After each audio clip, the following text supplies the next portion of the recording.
Hello, everyone, and welcome to episode 56 of the Computer Business Marketing Show. Today's episode is brought to you by Tech Reputation. Tech Reputation offers IT business owners a simple and effective way to manage, acquire, and market their positive reviews online. In addition, the online dashboard includes the ability to enter your company details once and have it published automatically to over 60 directory and review sites and keep it updated, synchronized, and without duplication. For a free 14-day trial, visit techreputation.com/TSB and then get 10% off your setup and monthly subscription with a no-risk 30-day money-back guarantee. So that's 14-day free trial, 30-day money-back guarantee, and 10% off if you visit techreputation.com/TSB. It's also brought to you by Tech Site Builder. Tech Site Builder is the place to get a quick and easy website up and running for your computer business. Save time and frustration with Tech Site Builder. Head on over to techsitebuilder.com for more information. On today's episode, we'll be talking with former reporter and public relations expert Ky Trang Ho about tips and tricks for getting featured in local media like newspapers, radio, and TV. How can you make yourself newsworthy? How do you find news outlets looking for a story? And what are the do's and don'ts of being interviewed by a reporter? All that and so much more coming up right now.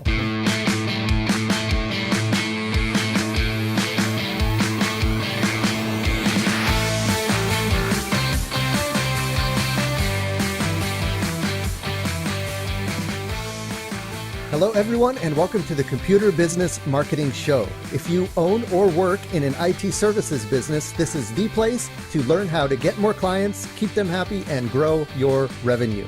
You can watch, download, and or subscribe to all show episodes at computerbusinessmarketing.com. You can also catch our live stream on Facebook every Thursday at 7 p.m. Eastern. Just be sure to like the Tech Site Builder Facebook page, click the following tab, and then select See First, so that every time we go live with a new episode, it'll jump to the top of your Facebook feed and you can make sure you don't miss a live show. Because the cool thing about the live show is that you can always jump in and ask questions or participate, let us know what you think about the interview as it's going, and we can have some interaction and you can actually be a part of the show as it's happening. So that's very cool. It's a lot different than just listening to the podcast in your earbuds, you know, as you're walking the dog or something. It's real interactivity and you can learn something. You can have your questions answered. So I'd love you guys to join us in Facebook. And again, that's every Thursday at 7 p.m. Eastern. Just like the Tech Site Builder page and we'll see you there. All right. So I'm excited for today's episode. We've got a very good topic that I think a lot of folks haven't really dug into in their businesses, and it's one of those untapped resources that I think can really make a big difference in getting the word out about your business, and that is PR, and specifically local PR. And we're going to talk about how to leverage local PR with Ky Trang Ho. She is the founder of Ky Financial Media. And she's going to be kind of breaking down how to get yourself out there and get mentioned by local media and all of that stuff. So before we dig into that, though, just want to really quickly remind you guys that you can sign up for the Computer Business Marketing newsletter. That is a weekly digest of different marketing tips and tricks that comes directly to your email box. And it's just kind of a great way to get motivated and get that extra push to try different marketing techniques and just take action on different things. Because one thing I've learned as I've been in the marketing world is, every business is different, every location is different, and that you really never know what's going to work best for your business unless you try it. So that's kind of what this newsletter does. It gives you all those little nuggets of ideas that you can try, experiment with, figure out what works. And then once you find something that works, stick to it. How can you stay consistent? How can you take it to the next level? The newsletter is going to help you with all of that. So just head over to computerbusinessmarketing.com. There's a sign up form at the top of the page there, and you'll get in the newsletter. There's no gimmicky downloads or anything. You just sign up for the newsletter, you get info. There's no sales. It's just info, lots of good stuff. So head on over to Computer Business Marketing and check that out. And then before we jump into the interview, just want to give a shout out to our first sponsor, and that is Tech Reputation. Tech Reputation offers IT business owners a simple and effective way to manage, acquire, and market your positive reviews online. And we all know this is the day and age of online reviews. And I don't know about you guys, but every time I go to look for a new service or, bring someone to hire someone to do something in the house or to fix something, the first place I go is either Google or Facebook, look up the business, see what kind of reviews they have. Look for that 5-star. I want to see that they have like at least, maybe 4.5, 5 stars. Anything below 4 stars, and I'm just, are you the same way, Ky? Yep. Just looking for that, looking for those reviews. So that's a big deal. So for your company, you want to make sure that you're only getting positive reviews. The first way to do that is, of course, just to do an awesome job and be a great service provider. But, sometimes you have a bad day, or sometimes the customer misunderstands something and they might, not even tell you, and they just go and leave a bad review. So what Tech Reputation does is it allows you to kind of intercept them before they go to leave a review. So when they're done, when you're done providing service for them, you can send them a message saying, hey, what did you think of our service? And then if they say, hey, it was great, then you forward them to a review service of your choice, whatever you're trying to curate reviews on. If the customer says, it was a horrible service, then instead of sending them to leave a review, it sends them back to you to try to fix the problem. So, you can try to help them through. You can try to understand. You can try to, do what you can to make it right. And I think that's the big difference is, we all screw up every now and then, but what do you do after you screw up to make it right? And you want to have that opportunity to do that. And that's what Tech Reputation does. It lets them come back to you so that you can make it right before they go and leave that nasty review. Not only does it do that, but also Tech Reputation gives you a single pane of glass to see all of the reviews over all of the different places online. So Facebook, Yelp, Google, any place that someone can leave a review online, they've got it there. And you can just see at a glance, how am I doing? How are my stars doing? Where do I need to spend more time curating positive reviews? And you can see all of that in Tech Reputation. Another cool feature there is that they will look at all of the different directories online. So the social media, local business directories, and see where you're mentioned and make sure that your information is correct. So does it have the right business address? Does it have the right phone number? Is your business name spelled correctly? Because a lot of times some of these directories you don't even sign up for. They can pull your information from other places. And if you've changed your information or you've updated your phone number, sometimes these directories don't refresh themselves with your latest information. So you get that transparency into all of those directories so you can see where your information is not accurate, and then you can go and update it and make sure it is accurate. All of that in one easy monthly payment through Tech Reputation. Rami over at Tech Reputation has generously offered listeners of this podcast 10% off the setup fee and the monthly payment.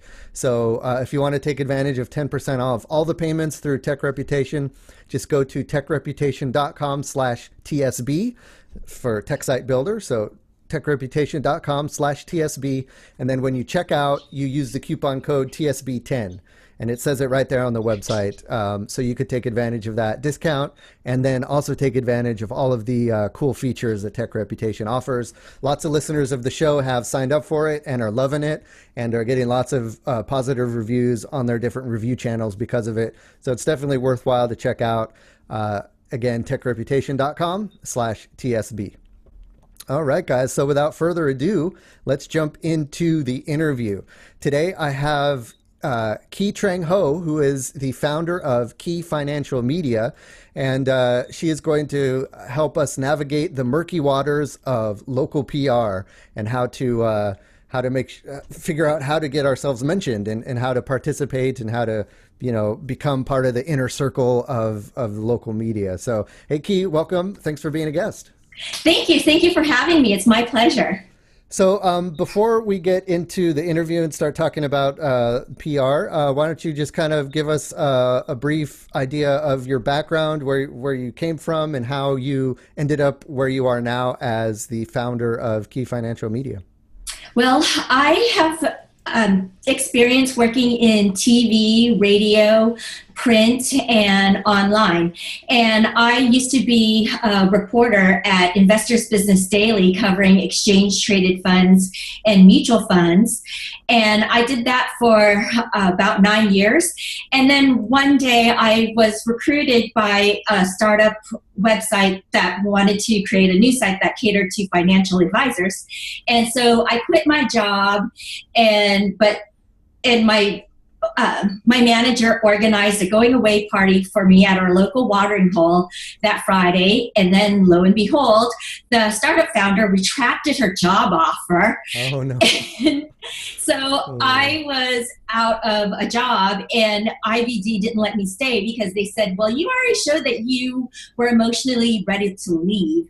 And so I was just basically forced out, and I said, okay. So I decided to go freelance and start my own company because I applied for a few other jobs but didn't get them. And then while I was at IBD, I thought, I dealt with so many people who wanted media coverage and were desperate to get media coverage, but they couldn't speak in plain English. And one time I was even going to do a Q&A with a woman, and she could have had the whole back page of the A section to herself. And that would worth tens of thousands of dollars if you were to advertise on that page. But she's getting this front and center for free, but she couldn't speak in plain English, so I couldn't use her. And I just thought, why doesn't this woman just get somebody to write this for her? And so that gave me the idea. I should go into ghostwriting for financial advisors. And so that's where I started. And then one day I was trying to get my client into Forbes, and Forbes said, we're not looking for any more financial advisors to contribute articles, but we do need more people to write about exchange traded funds and mutual funds. And I said, oh, I could do that because that's what I was doing at IBD. And then so that's how I got into Forbes. And then about a few months into that, I got an email from Kevin O'Leary's people of Shark Tank, and because he was launching a line of ETFs, and they wanted me to interview him about his new suite of ETFs. And I said, I asked my editor, since I am going to have him on the phone, can I do a sidebar about Shark Tank? And she said, sure. We've been wanting to beef up our coverage about Shark Tank. And then so ever since then, I became the Shark Tank person at Forbes as well. And so I've had a blast. I've been covering exchange traded funds and mutual funds and investing in personal finance and everything related to that.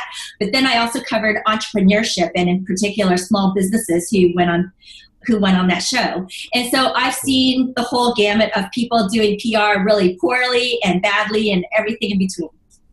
Yeah, and I mean, like, Shark Tank is the ultimate PR, right? If you can land on Shark Tank as a startup, there's no better exposure than that. But that's the few and far between people who can get on there, and that's the crazy exception. But for all of us who are just trying to get in the paper or get on the local news or get the word out, even that is tricky enough. So definitely love to kind of dig in to that with you today. Now, you mentioned in your story that your friend had problems putting something into plain English. What does that mean exactly, and why is that important when you're trying to get articles or get coverage in the media?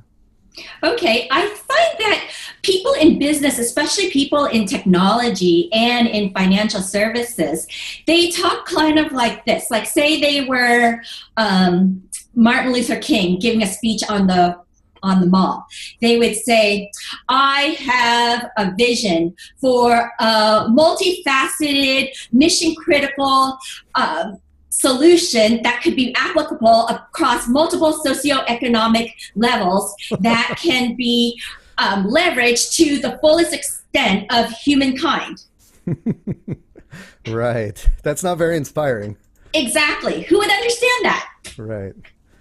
Yep. So I can agree. You have to put things in plain English. Yeah, IT, especially in IT, we get into the rut of speaking in technical terms, and or corporate speak, or all of that stuff. And when you're trying to appeal to media outlets, they're trying to appeal to mass audiences, so they want something that everyone could understand.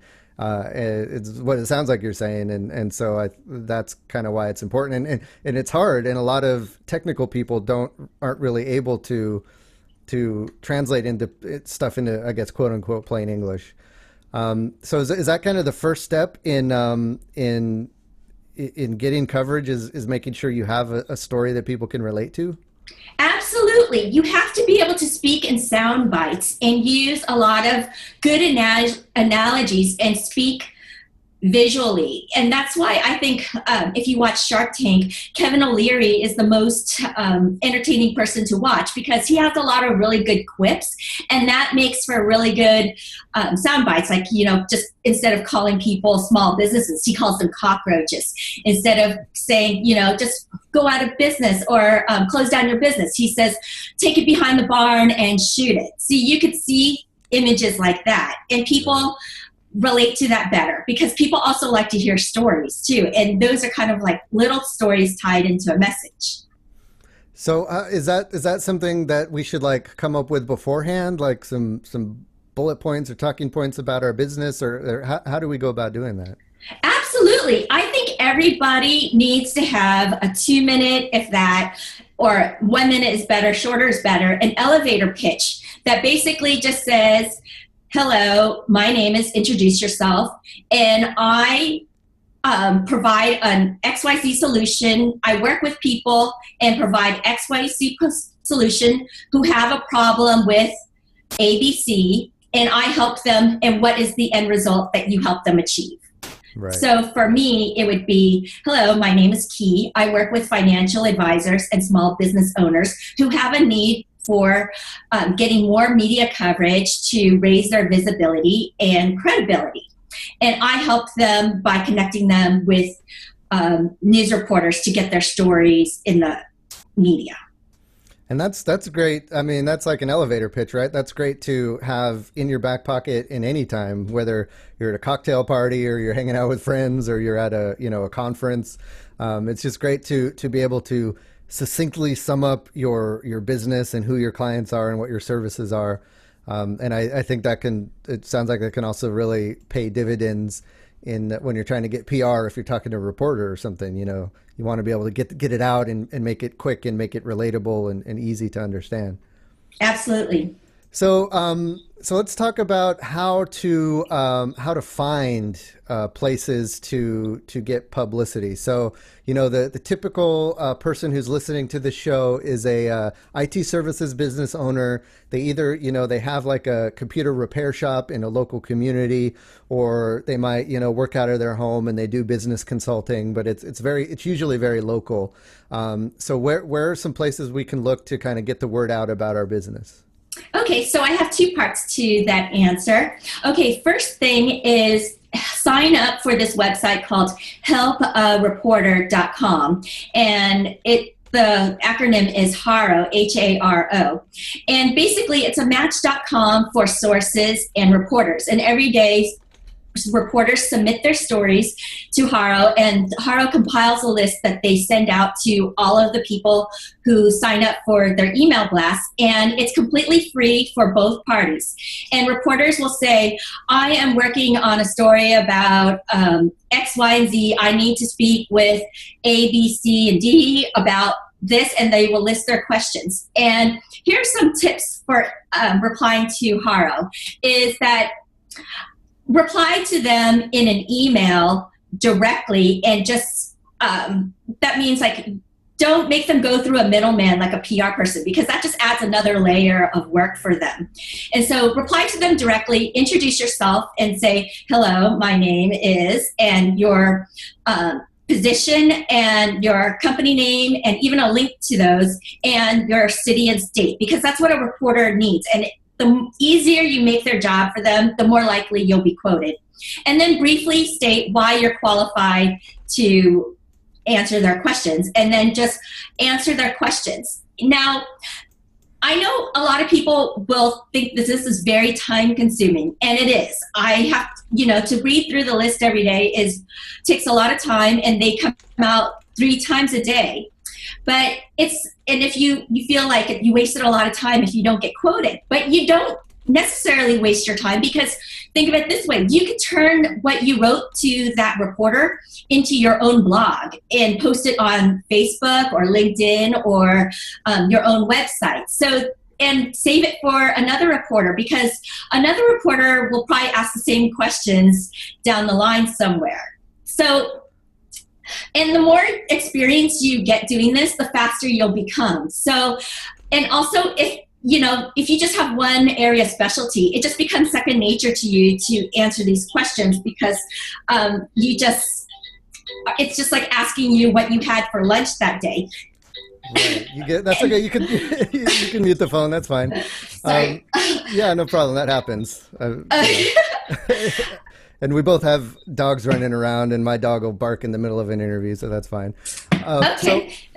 So it's good practice to kind of pitch stories to reporters, and yeah, I actually know a couple a couple listeners of the show have used Haro to get mentioned. So yeah, that's a great way. Now, say we say we find a story, we say, hey, I'm an expert, and then they say, okay, let me talk to you. What are some tips you have for when you're actually talking to a reporter, you're getting quoted, or you're being used as an expert in a story? Okay, I have several tips for that, because one, you need, like I said before, you need to learn to speak in animated sound bites, because that's really what we're listening for when I worked in radio and TV and newspapers. We're just listening for, everything is just blah, blah, blah. Oh, and then we hear the sound bite, and then we just write that part of the tape in so we can transcribe that. And the rest is just a lot of noise. And so you have to be very, very succinct with your message and very direct and clear. And these were some of my biggest pet peeves when I was a reporter, is that I had what I would call, and I had names for all these people. Okay, one of them is the long talker. And the long talker is just yada, yada, yada. They go off in this long tangent, and they talk about everybody's related to everybody in that story. And they tell you about how they came to that point of time in dinner, and every extraneous thing that you don't need. And they just drone on and on and on. And then 2, there's the narcissist. And the narcissist is always the one that is the self-promoting, me type person. And that person is, I was reluctant to do a lot of phone interviews after a while, because all the people I talked to were just narcissists. And I would ask them like a direct question, like, what is your outlook on the stock market, when I was covering stocks? And they said, well, first let me tell you about me and my achievements and my background and what I've done. And it's like, no, I just want to get off the phone with you as fast as I can. And I don't want to hear about them and their achievements. If you want to brag about your achievements, post it on Facebook or your parents' refrigerator. And then 2, I have the story hijacker. And the story hijacker is a person who responds to your query about a story only so that they could really just pitch you their own story. They do it as a backhanded way to get to try to corner you into writing about them in a really, really sneaky way. And that is just, you can actually get banned from Haro for doing that, because a reporter could report you for being off topic, for responding and just being, not playing in the sandbox correctly. And then 2, another person I have, that is the opposite of the long talker, is the clam. And that person will just say 1-word, 2-word things, and just say how's your day? It's like, fine. What did you have for dinner? Good. Yeah. What do you think is like going to go? Kid. Yes, exactly. So I would recommend practice talking for about a minute for each question. Okay. So about it. Okay, so that's interesting. So, and then I guess you don't want to talk too much about yourself. You just want to address the questions being asked, right? You don't want to go off on topic or kind of take over the interview. Just, answer the questions. Any other advice you have and actually before you get into that, I think the benefit of this is that if you're seen by, at the first time by a reporter as being a good source or a trusted source, then correct me if I'm wrong, but they might come back to you time and time again to continue to use you as an expert because you were such a good resource. Exactly. You want to be totally accessible. So let people have your direct email and your direct phone number and contact you in any which way that is best for them, whether it be through text or WhatsApp or whatever. And the biggest turnoff for me when I was a reporter is having to go through a PR middleman, because I just thought it was just a waste of time of having to ask the PR person, send my questions to the PR person, who then forwards it on to the CEO or whoever, who sends it back to them and then sends it back to me. It's like, can't I just email these people directly? And I just thought the PR person just seemed like a glorified go-between.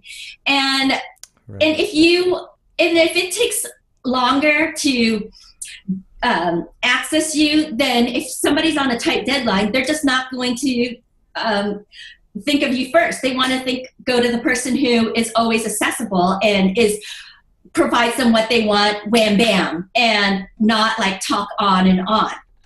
And so Right. in order to be the resource, I recommend that you be a thought leader by writing articles yourself first. Because then people know that you have something good to say and that you have a body of knowledge to share. And then also after they read something, then they can ask you questions about it. And that's how I've been invited to do a lot of interviews after people read my articles. Because otherwise, a lot of times people respond to my haros and they say, oh, I can put you in touch with so-and-so for a phone call. But I don't know what what that person knows or thinks or where they're coming from. So it's a crapshoot for me to talk to them. I want Right. someone I know basically what they're going to say. And that's why when I worked in TV and radio, all those people, it seemed like they were everything was done ad hoc. It was not. All those questions were fed to the anchor and were discussed ahead of time between the source and the producer. And the producer and the anchor already knew all the answers to the questions. And so because that person was prepped beforehand, everybody has to be prepped beforehand on both sides so that everybody can sound good when they are talking. And so if they don't know, if they aren't familiar with you as being a good talker in the first place, it's a huge risk for them just to put you on. So that's why the people who are on YouTube or podcasts and are already doing a lot of their own media are the ones who get invited most often. And same with book authors. Right.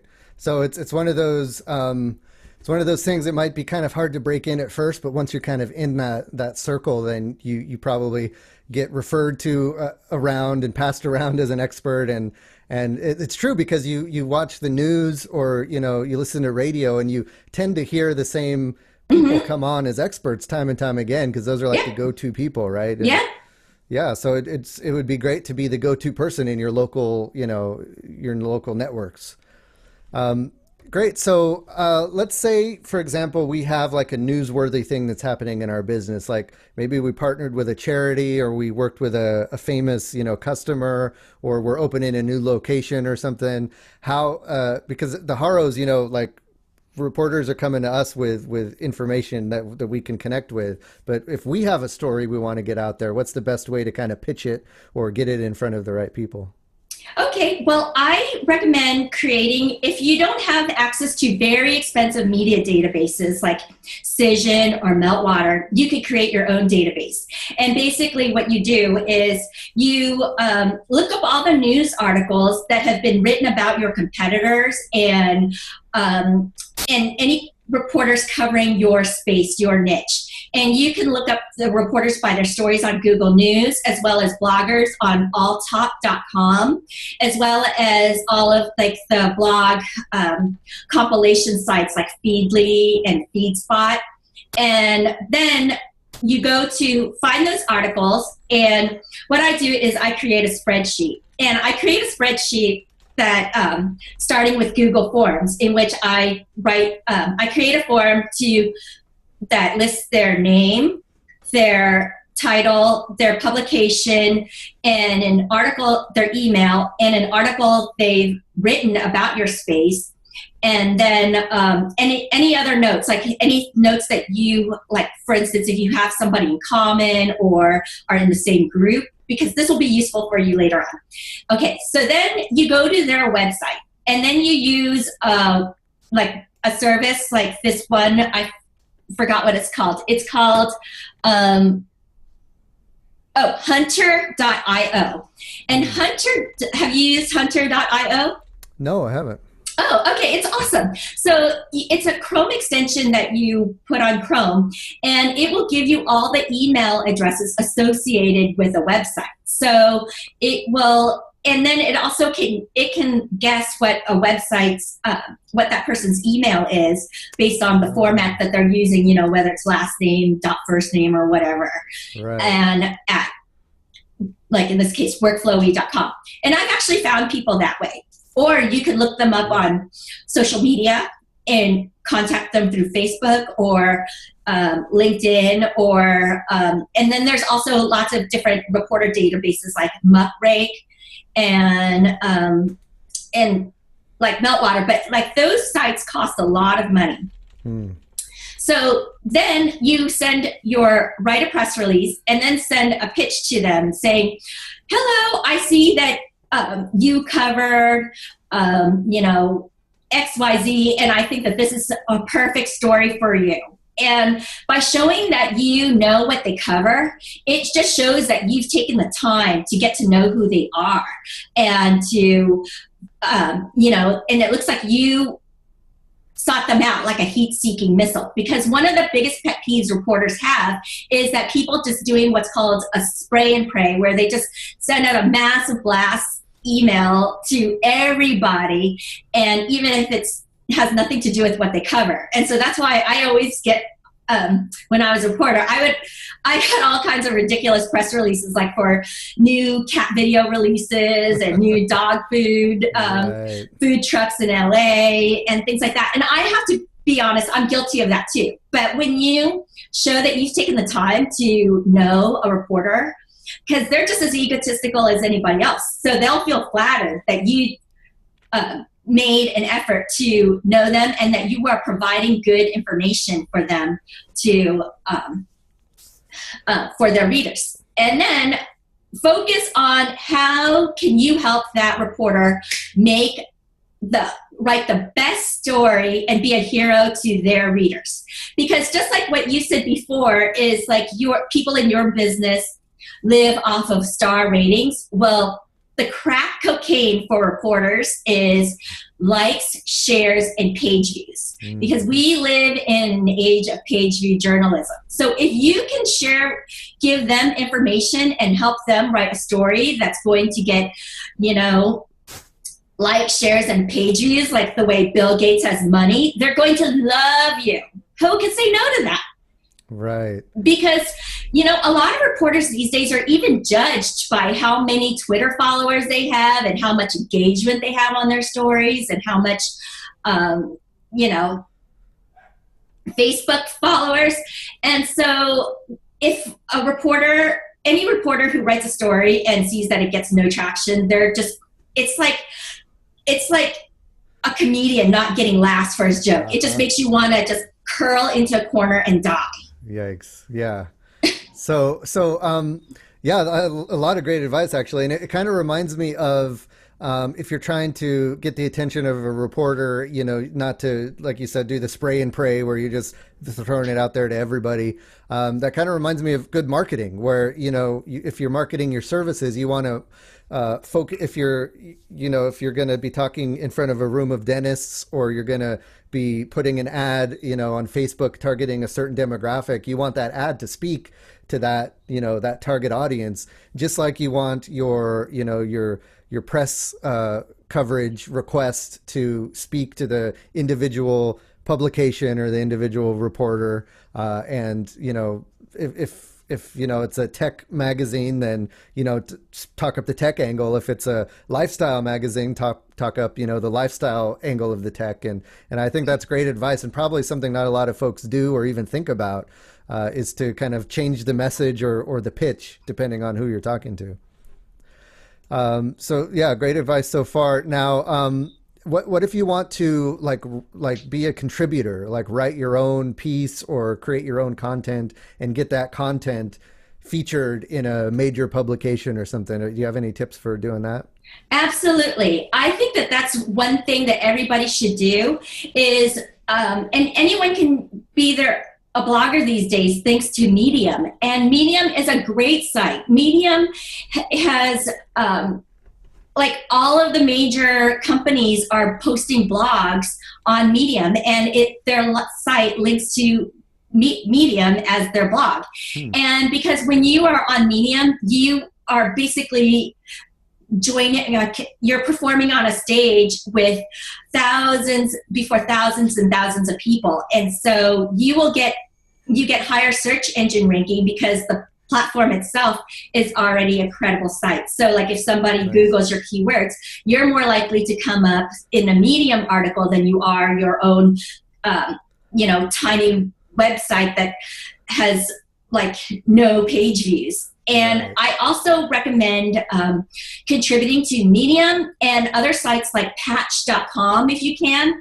Like last month when I was doing promoting my friend's Kickstarter campaign, is I wrote an article about her as if I was just a reporter in Patch. And it shows up in search results just like any regular news article. And it also showed up in the Meltwater database as press coverage for my friend. And so there's many, many other sites where you can contribute blogs. And I think you should just do all of them. And then once you can show that you have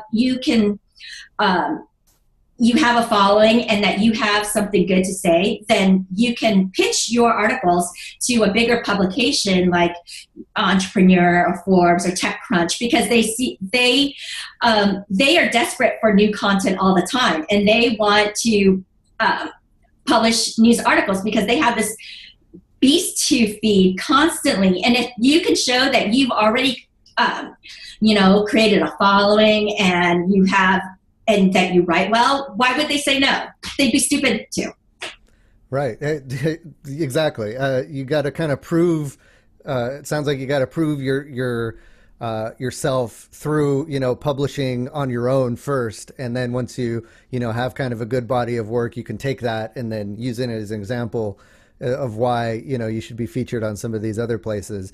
And, and folks listening to the show, they don't have to, necessarily target big publications like TechCrunch. They can look at their local paper or some of the local publications and probably have a lot easier time getting featured on those because the pool of people they're pulling from is a lot smaller, for sure. So what are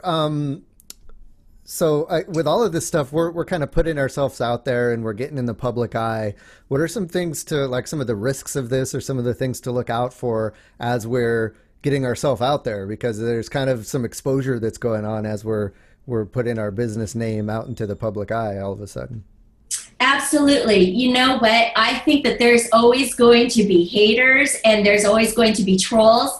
And what can you do? Like, at least on some social media platforms, you could just delete their comments. Like, for instance, through my friend's Kickstarter campaign, she had all kinds of haters commenting on her Facebook feed, and you just have to delete them and block them there, and just don't take it personally, because that's, if you are a fragile snowflake, you're just going to die, because people are just nice these days, but they're also very brutal. And like, it only takes just a few people to make a few mean comments to make it seem like your entire world is caving in on you, because they just all gathered in one place. But most of the time, like if you just ignore people, I feel that they'll just stop. Yeah, it's when you engage, right? When you start to like reply and go back and forth, that it just fuels the fire. Yeah.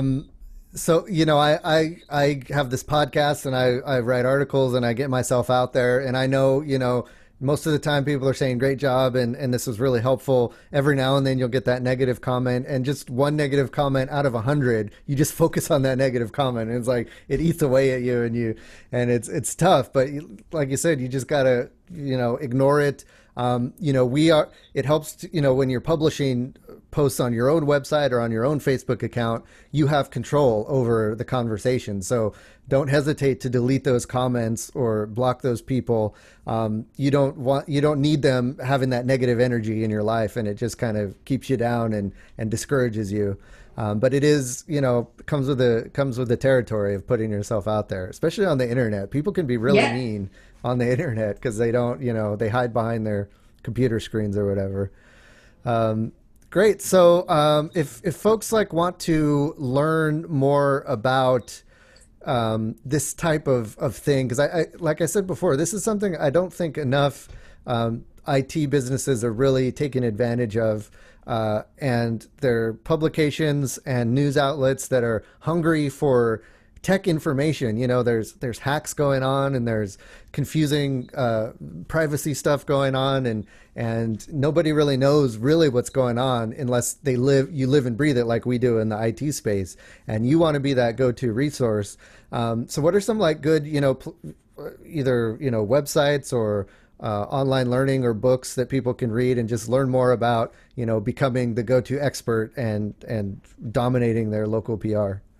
Okay, well, one more site I would like to suggest is Quora. Is answering questions on Quora is very, very useful, and it you are actually making someone's day when you answer their question, and it will just live on that site forever. And I've actually taken action and bought a press release service because the CEO of that company explained why his press release service was the best, and he compared it to all the other press release services, and he made a good case for it. And I wouldn't have seen that otherwise if I didn't read Quora, and if he didn't answer a question on Quora.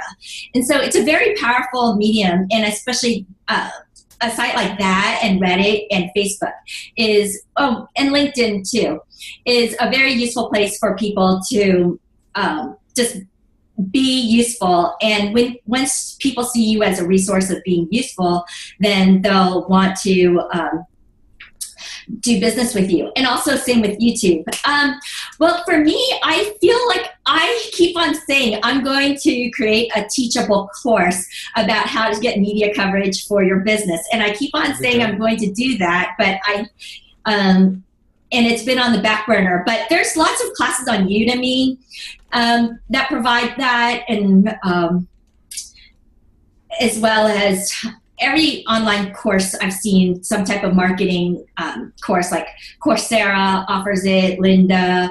And I've also read a really good book called PR for Dummies. That's a great book. And it's really old, but there's tons of online sites. I mean, right. Yeah, I can't think of anyone in particular. I especially like Neil Patel's blog, neilpatel.com. He's a really good blogger, and he has really good tips on SEO and marketing. Yeah, definitely. A big fan of Neil as well. And he's a content creation machine. Like, he's constantly just coming out with videos and podcast episodes and articles, and so his information is good, but a lot of times I'm following him because I just want inspiration from like a true hustler. He's someone who's just out there working all the time. And anytime I feel lazy, I just look at Neil Patel and I'm like, oh, he has some new fresh content every day. So yeah, that's definitely a good one. Cool. So I think that's about all the time we have for today. So do you have any kind of parting words of advice or anything you want to leave us with as far as, trying to get the word out there and get mentioned in local media? Well, I think one of the most important things to do after you get media coverage is if you get quoted in a news story or you write an article, is that you have to shamelessly promote it and to get eyeballs to it, because that's 90% of creating content today is getting people to see it. So otherwise, you're that proverbial tree that falls in the forest when no one's around. Because if you were written about in the news and no one reads about it, it's like, did you really get media coverage? So I think you need to have a strategy for that. And my strategy for that is to shamelessly promote it on Facebook groups, LinkedIn groups, and all the forums on Reddit and other sites. Like every site that lets you provide a description and a link, like Tumblr and Reddit, post to it, and same with Medium. And then ask people in your space to do that too. Right. And if you have the budget, buy ads to send people to your article. Yeah, that's interesting. And yeah, don't be afraid to, like you said, ask people to share it, because especially if it's one of your first mentions, or it's it's kind of a big deal, right? And your friends and family are going to be excited for you, and they're going to want to share it and let people know that someone they know has been mentioned. And hey, even maybe your customers, because the folks who are listening to this should know by now that they need to be sending their customers regular emails, whether it's a newsletter or updates. And the perfect thing to put in that email update is, hey, we were mentioned in the local paper, or hey, we had this radio spot.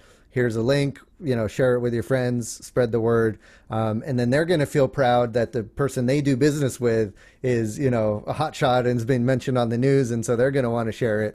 But they won't share it unless you take that first step of asking them to. And that's just something not a lot of people do or think about. And it doesn't take much. You just got to, give them that little push and say, hey, share this or let your friends know about it, and then it can start spreading like wildfire after that.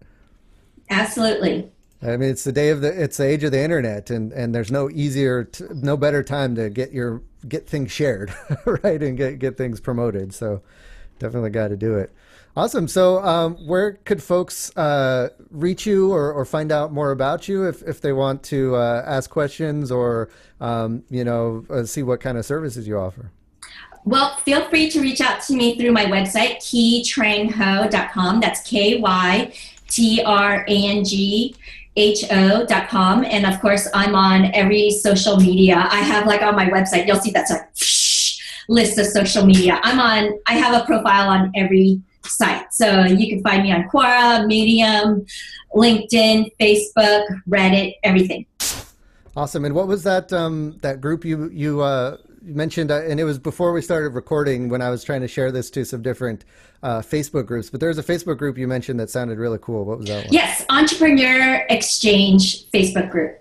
And that is a group with a lot of Shark Tank entrepreneurs who've appeared on Shark Tank and pitched on the show, and fans of the show, and people who want to get on the show. But it's mostly a lot of entrepreneurs, and they bounce questions off of each other, and they really are supportive of each other and answer questions, even though they're taking their time to just offer free help. Cool. Yeah, I'm a big fan of Facebook groups. I just love them because they're so interactive and they're so engaging, and you can ask a question and get an answer right away from people who know what they're talking about. And it's so instant, and so I'm a big fan. So I'm definitely drinking the Facebook group Kool-Aid, and so I'll put a link. You've actually mentioned tons of resources in this episode, so I've got a whole list here that I've been keeping track of. I'm going to put all these links in the show note episode. or I'm sorry, the show notes of this episode. So if you guys are listening to this after the fact, or you're watching this live now and you haven't been able to keep up, just check out the show notes. That'll be at computerbusinesspodcast.com under episode 56. And we'll have links to all of these resources, lots of great stuff where you can, get in touch with different reporters. You can find different places to get featured. You can feature your own content and publish your own content. And then you can learn about how to be a PR ninja, like Ky here. So awesome! Thanks for being a guest. It was a lot of fun. You have a lot of passion for this topic, and so it was great kind of digging into that and great getting to know you. Thanks for being a guest. Thank you. It was a blast. Awesome. All right. So that's going to do it for this episode of the Computer Business Marketing Show. Before I leave, just want to mention our second sponsor, and that is Tech Site Builder. Tech Site Builder is the service that allows you to quickly and easily get a clean and professional website up and running for your computer business. You can save time and frustration of trying to install your own WordPress version or signing up for a service that doesn't speak to IT service businesses. I know a lot of frustrated Tech Site Builder customers have told me that they signed up for Tech Site Builder because they signed up for Wix and they tried to build a website for their computer business, but it kept trying to make a photo gallery or do all this stuff that they didn't need for a computer business. They just wanted to list their services, have some testimonials, maybe a newsletter sign up form, a blog, and that's it. And just get back to running your business. And that's exactly what Tech Site Builder can do for you. Super affordable, super quick, super easy. We take care of the SEO. We take care of the speed. We take care of the security. So you don't have to worry about any of that stuff. It's just a nice, clean, professional looking website. Because let's face it, we a lot of us can build websites, but we don't necessarily have the eye for having a good looking website or having good aesthetics. People go to school a long time for that. And so leave the website stuff to the website folks, and you can do the computer repairs and the IT consulting and that stuff. You're the expert at that. So you can do that and let us do the website. So that's what Tech Site Builder is. Head on over to techsitebuilder.com. If you need a fresh look or if your website just isn't performing well for you, techsitebuilder.com has the answer for you. All right, well, that's going to do it for this episode. Don't forget to join us in the Facebook group. I was just talking up Facebook groups before. There's a Facebook group for all of you guys. It's called the Computer Business Marketing Group. Just go to Facebook, search for Computer Business Marketing. You'll find it there. Lots of really passionate, smart people who own a computer business and are trying different marketing techniques, asking questions, answering questions, a lot of great insights. You can find all of that at Computer Business Marketing on Facebook. Last but not least, don't forget to let me know what you think of this podcast. Go to iTunes or Stitcher, wherever you listen to this podcast, and leave a review. Leave an honest review. Let me know what you think about the episodes, if it's helpful, if it's not helpful. Every review you leave on those platforms helps the podcast be found, helps it bubble up to the top of the different algorithms they have, and then we can get found by more people, have more great guests, and be able to help all of you guys in the future grow your computer business. So that's going to do it for this episode. Don't forget to check out our sponsors, techreputation.com and techsitebuilder.com. Thanks for joining us this episode of the Computer Business Marketing Show. My name is Matthew Rodella, saying here's to your success.